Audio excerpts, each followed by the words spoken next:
ఇచ్చింది. ఇలా ఏమైంది? నేను పొద్దున సంగారెడ్డి జిల్లాకు పోయినా, అక్కడ రైతులు లబో దివో అని కొట్టుకుంటాను. ఒక్క వరి కొనుగోలు కేంద్రం తెరవలే ఈ రోజు వరకు.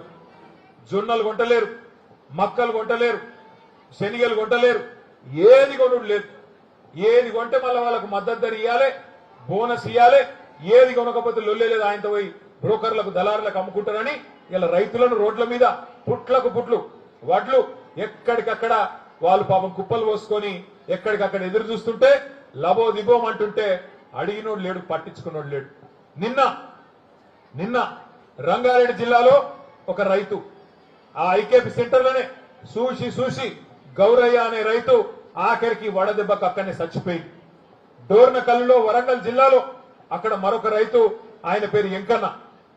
వర్షం పడుతుంది అంటే ఆగమాగమై ఆయన సెంటర్లు అటు ఇటు ఉరికి ఆ కప్పెతందుకు టార్పాలింగ్ కోసం దేవులాడుకుంటూ అటు ఇటు ఉరుకుతుంటే పిడుగు పడి అక్కడిదక్కడనే చచ్చిపోయింది.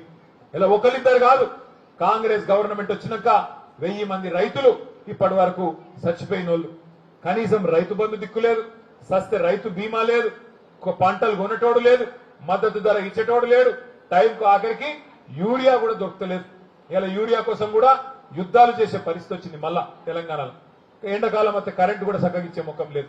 ఎందుకు చెప్తున్నా ఈ మాట అంటే, ఒక్క తప్పు ఓటు వేస్తే, ఒక్కసారి తప్పు చేస్తే 5 ఏళ్లు గోసపడాలి.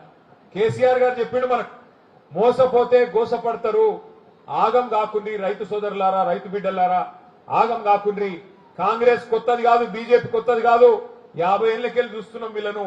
మనల కష్టం, మన తెలంగాణ కష్టం వాళ్ళకి తెలియదు. ఎన్నటికైనా నాకుండే దుఃఖం వాళ్ళకుండది అని కేసీఆర్ గారు చిల్కకు చెప్పినట్టు చెప్పిండు. కానీ మనోళ్ళు కొంతమంది ఇల్లే, మీరు సిరిసిల్లలో నా కోట్లేసిరు, నన్ను గెలిపించారు, కానీ పక్కన ఏం లాడలా, మానకొండూరులా, హుస్నాబాద్లా, ఇవతల కామారెడ్డిలా కాంగ్రెస్ వాళ్ళని గెలిపించారు. ఇలా గెలిపించిన పాపానికి కాంగ్రెస్ వాళ్ళు 2.5 ఏళ్లకెళ్ళి ఇలా రాసి రంపాన పెడుతున్నారు రైతులను.